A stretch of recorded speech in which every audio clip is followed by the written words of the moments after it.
One important topic that is polymerisation. तो आज जो है हमें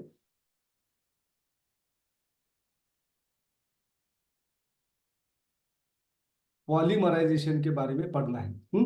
कल हमने लास्ट वीडियो में हमने जो पढ़ा था, ओके, जिसमें हमने पढ़ा था मोनोमर्स के बारे में, how the monomers, what is the monomers and types of monomers, homopolymer और कोपॉलीमर, यहाँ तक हमने पढ़ा था।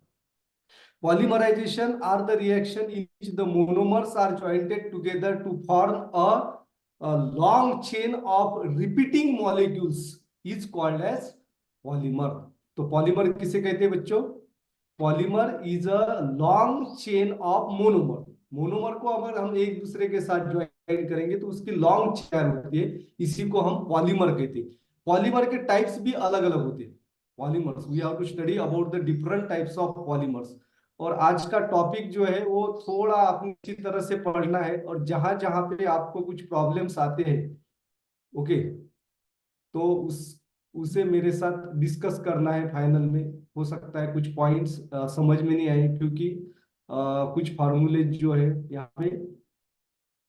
अब देखिए, polymers are present in nature mostly derived from plants and animal sources. Polymer जो है दो प्रकार के, natural polymer and artificial polymer. Artificial polymer are called as synthetic polymer. Artificial polymer को हम क्या कहते हैं? सिंथेटिक पॉलीमर्स हम कहते हैं। पहले हम देखेंगे natural polymer. Naturally they are available. अब यहाँ पे एग्जांपल देखिए, मेरा मेरा जो माउस है, माउस के कर्सर के ऊपर आपका ध्यान होना चाहिए। Polysaccharides. Polysaccharide is also is a type of carbohydrate. Polysaccharide एक कार्बोहाइड्रेट का एक टाइप है, जिसमें कार्बोहाइड्रेट्स अलग अलग तरह के होते हैं, जिसमें मोनोसैकेराइड्स, डाइसैकेराइड और पॉलीसैकेराइड। मोनोसैकेराइड इसमें एक ही यूनिट होता है, जैसे मोनोमर। अब इस मोनोमर को अगर एक दूसरे के साथ ज्वाइन करेंगे तो long chain of monomers that is form, that is called as polysaccharide. Polysaccharides are the starch and glucose. Cellulose, cellulose से ही स्टार्च बनता है। They are the polymer of glucose. और सेल्यूलोज और स्टार्च जो है ये किससे बनते हैं? ग्लूकोज से बनते हैं। ग्लूकोज का फॉर्मूला पता है किसी को? Can you tell me the formula of glucose?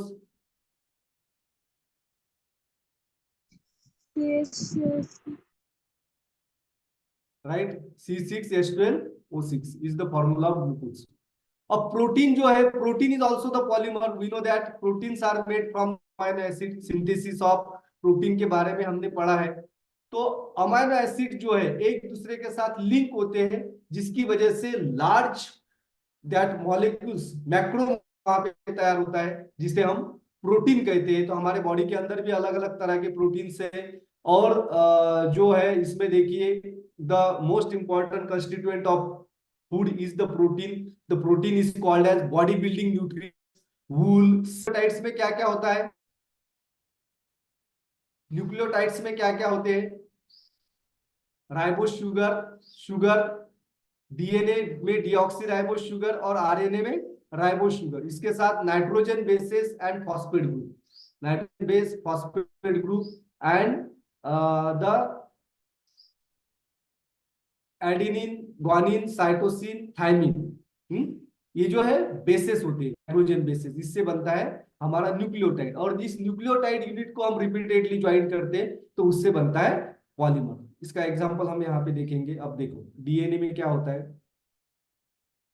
Ribose sugar, it is attached with the nitrogen base adenine, thymine, guanine, cytosine, और ये लिंक होता है फॉस्फेट बॉन्ड से। तो फॉस्फेट बॉन्ड्स शुगर से ज्वाइंट होते हैं, एडेनिन, थायमिन, ग्वानिन, साइटोसिन। यहाँ पे हम ग्वानिन, तो adenine always pairs with thymine, और ये फिर से शुगर बॉन्ड, फॉस्फेट मॉलिक्यूल, फिर से sugar bond, thymine pairs with adenine, and guanine also always pairs with। तो इस तरह से रिपीटेड यूनिट्स जो है एक दूसरे के साथ ज्वाइन होते हैं, तो इससे बनता है हमारा DNA. DNA is nothing but the repetition of the nucleotide. अलग अलग तरह के न्यूक्लियोटाइड से एक दूसरे के साथ अटैच होते हैं और इससे बनता है डीएनए। लेकिन बेसिक जो मोनोमर है, monomer of DNA is nucleo tight. DNA double standard molecules है जिसमें नाइट्रोजन बॉन्ड एक दूसरे के साथ ज्वाइंट होते हैं, और आरएनए सिंगल स्टैंडर्ड मॉलिक्यूल है। इसके बारे में हमने पढ़ा है। ओके।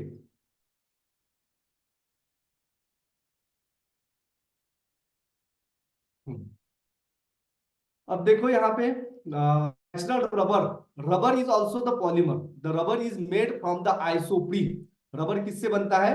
आइसोप्रीन के बारे में कल मैंने आप लोगों को वर्कशीट जो भेजी थी, जिसमें आपको रीड करना था, रीड करने के लिए कुछ मैंने मटेरियल आपको व्हाट्सएप पे भेजा था। इसमें वो फार्मूला था किसका? Isoprene. Do you know the formula of isoprene?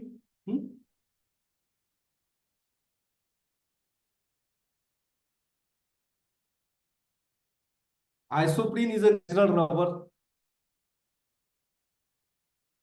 Isoprene repeatedly joint होते हैं जिससे रबर बनता है। आइसोप्रीन का फॉर्मूला क्या था? CH2 double bond C, CH double bond CH2। आगे ख्याल में। और यहाँ पे जो अटैच होता है एक CH3 यूनिट, इसे हम क्या कहते हैं? अब इसका IUPAC नेम हम फाइंड आउट करेंगे। IUPAC नेम ये भी आपको होता चाहिए। अब देखिए, longest chain of carbon compound contains 4 carbon atom. तो इसमें पेरेंट अल्केन क्या है? ब्यूटेन। पेरेंट अल्केन क्या है इसमें? ब्यूटेन। और यहाँ पे सेकंड नंबर पे मिथिल ग्रुप है, देयरफॉर 2 मिथिल। अब देखिए, अब यहाँ पे डबल बॉन्ड दो जगह पे है। Double bonds are present at 2 places. एक तो है first and second carbon atom के बीच में, और दूसरा है थर्ड और फोर्थ कार्बन एटम के बीच में। We have to mention the position of double bond in IUPAC name, therefore 1। तो डबल बॉन्ड की पोजीशन कैसे मेंशन करना है? पहला डबल बॉन्ड जो है फर्स्ट सेकंड कार्बन एटम के बीच में, इसमें लीस्ट कार्बन एटम कौन सा है? First, therefore 1। दूसरा डबल बॉन्ड जो है हमारा थर्ड और फोर्थ कार्बन एटम के बीच में, इसमें लीस्ट नंबर है 3, देयरफॉर 1 3। अब देखिए, इसमें डबल बॉन्ड है इसलिए हम ऐसा नहीं लिखेंगे 2 मिथिल 1 3 ब्यूटेन, तो ये होगा 2 methyl 1 3 butadiene. Double bond है इसलिए ENE। और डाई का अर्थ क्या है? इसमें डबल बॉन्ड है। इसमें क्या है? डबल बॉन्ड है। तो नेम, इसका कॉमन नेम जो है isoprene is the common name of rubber polymer. ये क्या है? Monomer of rubber. Monomer of rubber, monomer of rubber, इसका कॉमन नेम है आइसोप्रीन। और this one is its molecular constituents monomer. Monomer का फॉर्मूला, फॉर्मूला ऑफ मोनोमर। और ये है इसका IUPAC name 2 methyl 1 3 butadiene. IUPAC name समझ में आया सबको? किसी को कुछ कंफ्यूजन? IUPAC नेम कैसे फाइंड आउट किया हमने आइसोप्रीन का?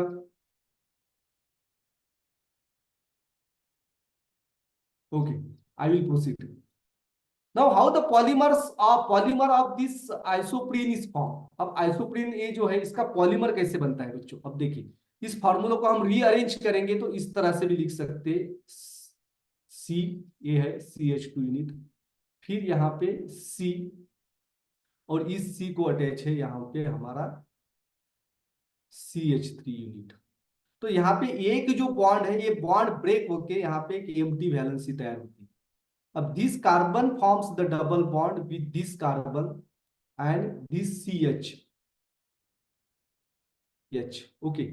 और यहाँ पे है CH2। तो CH2 को मैं इस तरह से लिखता हूं।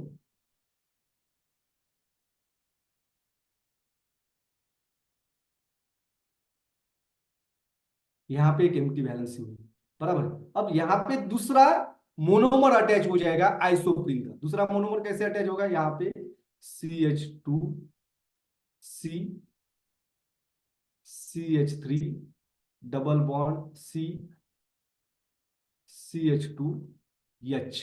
अब यहाँ पे एम्प्टी वैलेंसी ये है। अब इस तरह से यहाँ पे अब तीसरा, ये पहला मोनोमर, ये दूसरा मोनोमर, तीसरा मोनोमर, इस तरह से long large number of monomers are attach with each other and it forms the polymer, and this is the natural rubber. Natural rubber is the polymer of isoprene. Natural rubber is the polymer of isoprene. यहाँ पे यहां तक समझ में आया सबको? Okay, अब देखो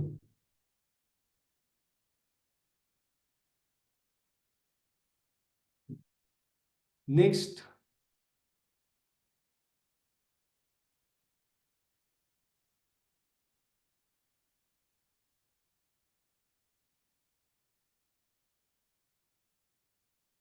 अब देखिए polymer which have the amide linkage. Amide linkage means CONH in the polymetric chain is known as polyamide or common polyamide.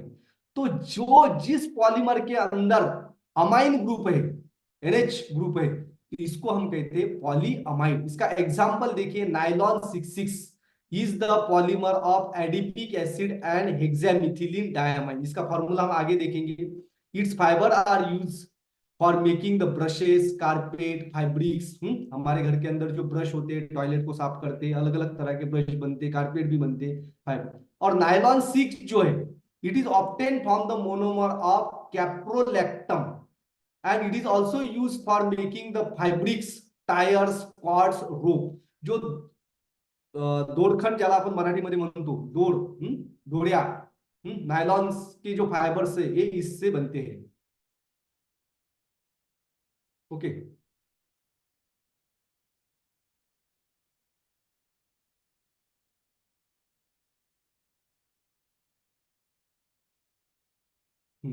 अब ये है हमारा nylon.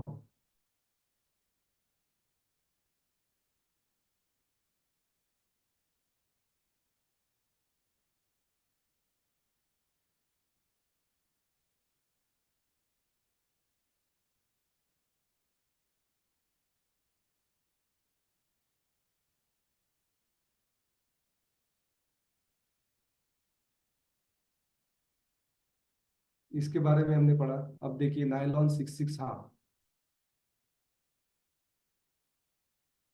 Nylon 66 are the hexamethylene amine. अब यहाँ पे देखिए हेक्सामिथिलीन अमाइन का फॉर्मूला है NH2NH2। अब इसके अंदर अमाइन है, तो ये कौन सा पॉलीमर होगा? पॉलीअमाइन। और इसमें adipic acid, adipic acid COOH CH2 4 time CH2। अब ये दो यूनिट्स एक दूसरे के साथ अटैच होते हैं, तो इसकी वजह से यह बनता है हमारा नायलॉन 66। अब ये जो पॉलीमर है, इसमें दो अलग अलग तरह के मोनोमर्स है। इसमें दो अलग अलग तरह के मोनोमर्स, एक है हेक्सा हेक्सामिथिलीन डायमाइन और दूसरा है एडिपिक एसिड। तो ये किस तरह का पॉलीमर होगा? हमने दो तरह के पॉलीमर पढ़े, होमोपॉलीमर एंड कोपॉलीमर। अब मुझे बताओ ये होमोपॉलीमर है या कोपॉलीमर है?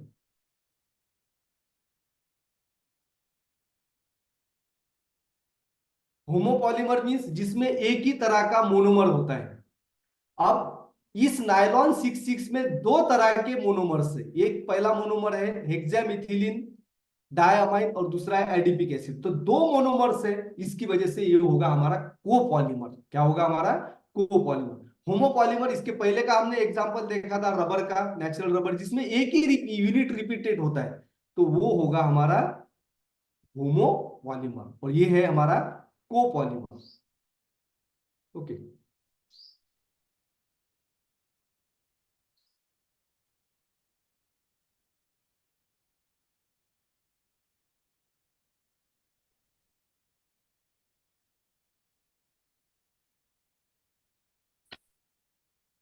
अब यहाँ पे एक एग्जांपल है PET के बारे में हमने कल पढ़ा था, पॉली टरथैलिन, पॉलीइथिलीन टरथैलिन। अब यहाँ पे है PTFE, इसका नाम है पॉली टेट्राफ्लोरोइथिलीन। इसे हम कहते हैं टेफ्लॉन। टेफ्लॉन के बारे में हमें पढ़ा है, टेफ्लॉन कोटिंग। हम जब नई गाड़ी खरीदते हैं तो हमारे नई गाड़ी को हम कोटिंग करते हैं, जिसकी वजह से उसके ऊपर स्क्रैचेस ना आए। और टेफ्लॉन कोटिंग कहाँ कहाँ पे किया जाता है? नॉन स्टिकी कुकवेयर जो है, जिसको तेल नहीं चिपकता है, उसके ऊपर भी टेफ्लॉन कोटिंग किया जाता है।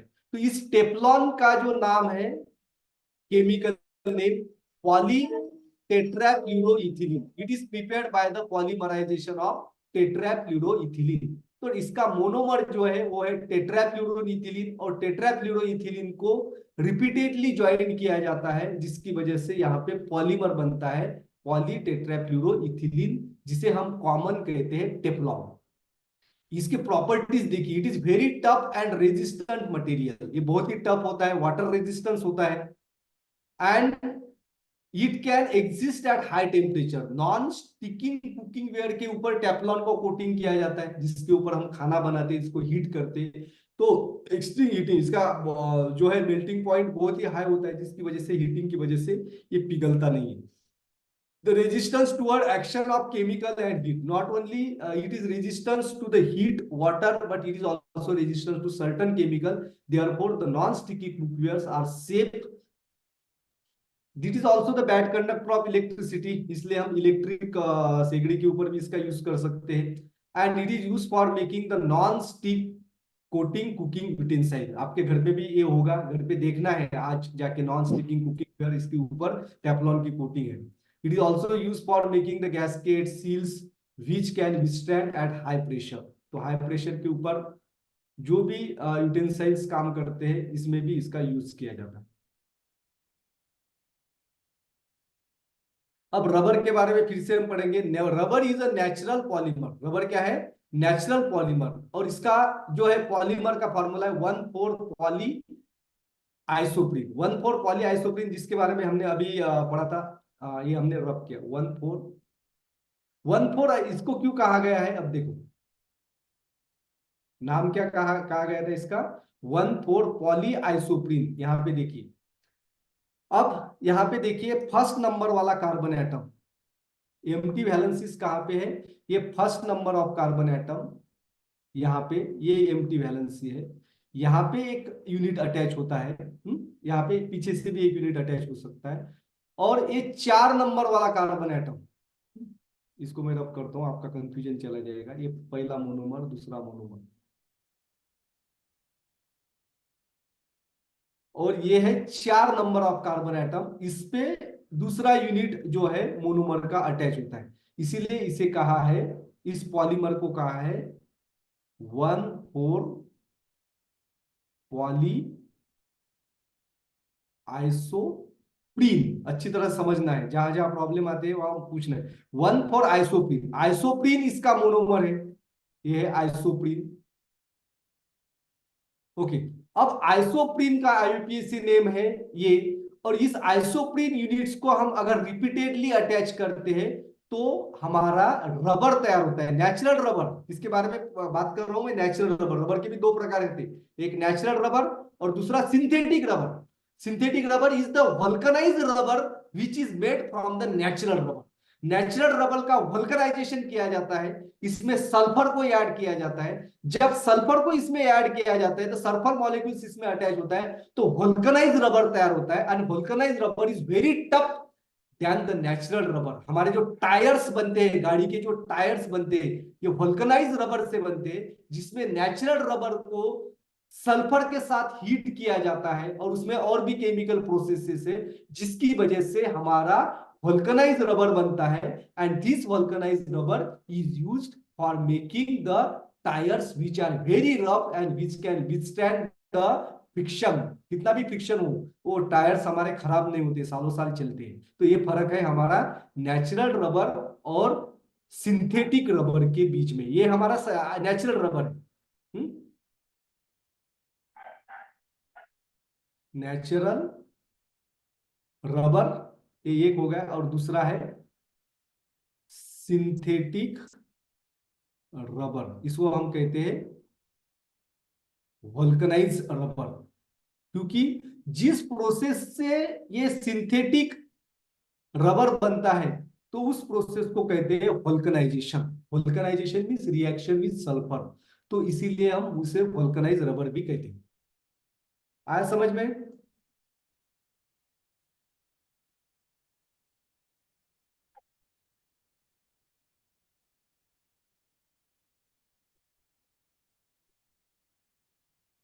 अब नेक्स्ट पार्ट की तरफ चलते हैं।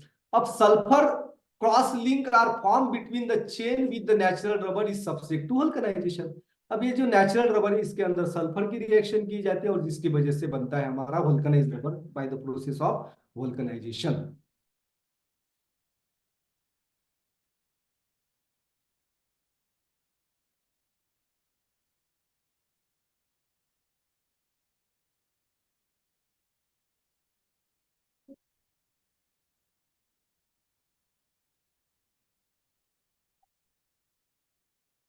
अब देखिए कल हमने जो पढ़ा था जिसके बारे में monomers, polyvinyl chloride. Polyvinyl chloride जो है ये किस में यूज किया जाता है, कल आपने पढ़ा है पीवीसी पाइप्स। पीवीसी पाइप्स नाम सुना होगा आपने। हमारे घर में जब हम प्लम्बिंग का काम करते हैं, नल बिठाते हैं, जिसमें जो पाइप्स यूज किए जाते हैं वो पीवीसी पाइप्स है। पॉलीविनिल क्लोराइड, इसका फॉर्मूला याद है किसी को? Polyvinyl chloride Cl CH double bond CH2। अब इसमें ये एक मोनोमर है, इस तरह इसको इस तरह से अरेंज कर सकते हैं हम, CH यानी कि CH2। ओके, फिर CH, इसको क्या अटैच है Cl। अब इसे दूसरा यूनिट अटैच हो जाएगा हमारा CH CH इस तरह से यहाँ पे लॉन्ग चेन हमारी तैयार होती है। You can attach the n number of PVC molecules, that is the vinyl chloride भी हम इसे कहते हैं। तो विनिल क्लोराइड को हम लार्ज नंबर अटैच करेंगे तो यहाँ पे हमारा पॉलीमर बनता है। तो this are used for making the pipes, door mats, tubes, bags, etcetera.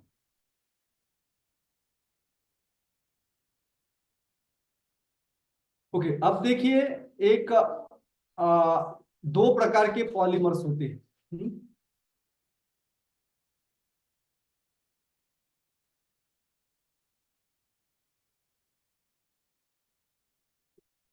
Polymer बनाने की दो प्रोसेसेस होती है।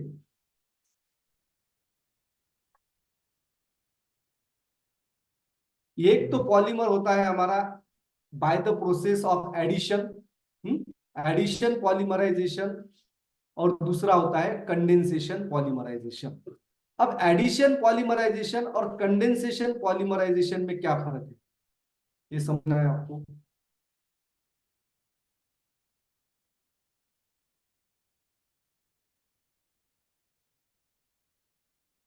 पॉलीमराइजेशन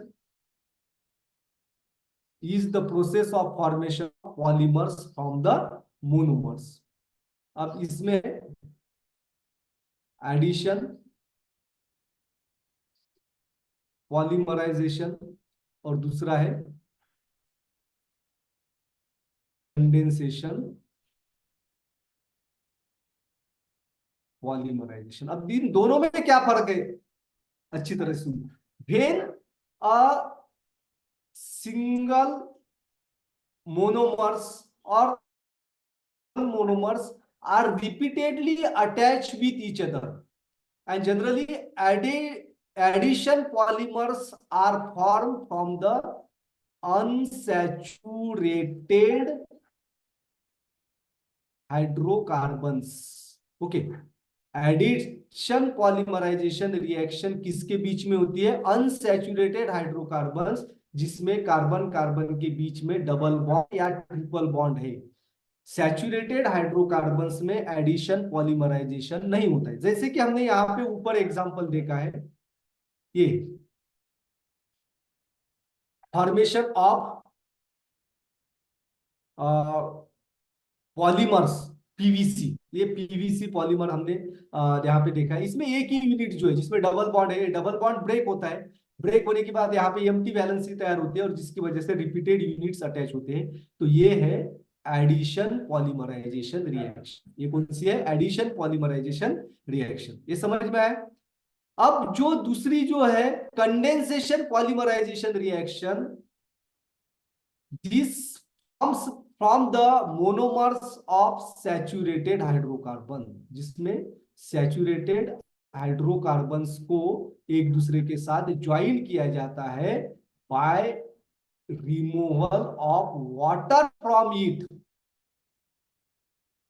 यानी कि यहां पे जब हमने दो यूनिट्स को अटैच किया है तो सिर्फ carbon carbon carbon double bond जो है डबल बॉन्ड ब्रेक हुआ है, जिसकी वजह से यहाँ पे एम्प्टी वैलेंसी तैयार हुई है और उस वैलेंसी की वजह से दूसरा यूनिट इसे अटैच हुआ है।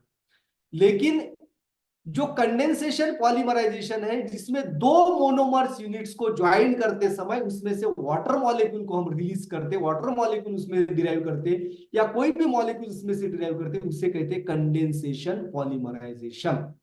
अब पॉलीमराइजेशन का एग्जांपल मैं आगे आपको एक्सप्लेन करूंगा। पहले हम सीखेंगे एडिशन पॉलीमराइजेशन का और एक एग्जांपल। इसका एडिशन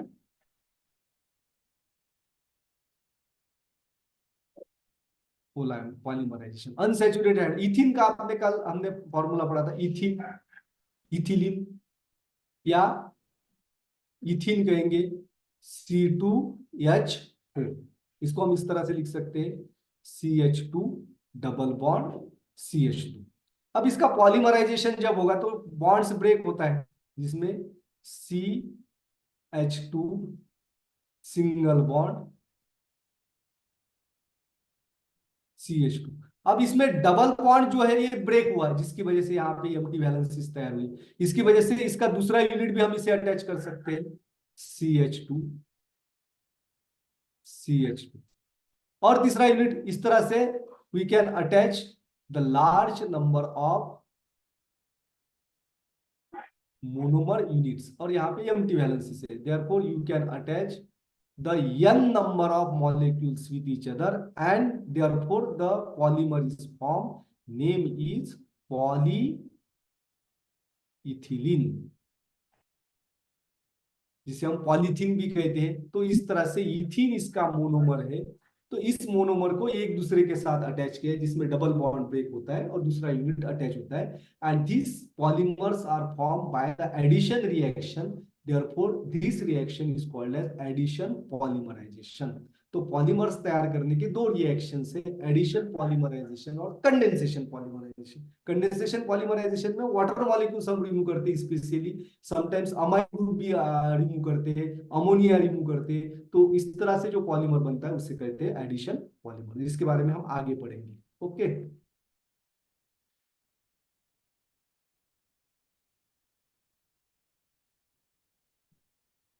अब देखिए addition polymerization yields the product which is exact multiple of original monomer molecule। अभी हमने एग्जांपल देखा एडिशन पॉलीमर में क्या होता है जो एडिशन पॉलीमर में एक मोनोमर यूनिट दूसरे मोनोमर यूनिट को कनेक्ट होते हैं multiple and it forms a long chain. अब कंडेंसेशन पॉलीमराइजेशन में क्या होता है intermolecular combination of different functional group present in the monomer elimination of small molecules. इसमें से एक मॉलिक्यूल हम रिमूव करते हैं वाटर मॉलिक्यूल या अमोनिया एटसेट्रा, जिसका हम एग्जांपल देखेंगे तो आपको समझ में आएगा। Thermoplastics are form from the addition polymerisation, जैसे पॉलीइथिलीन का हमने एग्जांपल दिया, ये भी प्लास्टिक का ही प्रकार है। और थर्मोसेटिंग प्लास्टिक जो है ये तैयार होता है कंडेंसेशन पॉलीमराइजेशन। अब थर्मोप्लास्टिक और थर्मोसेटिंग प्लास्टिक इसमें क्या फर्क है? थर्मोप्लास्टिक ये प्लास्टिक होते हैं जिसको हम हीट करने के बाद ये पिघलता है, जिसको हम शेप दे सकते हैं।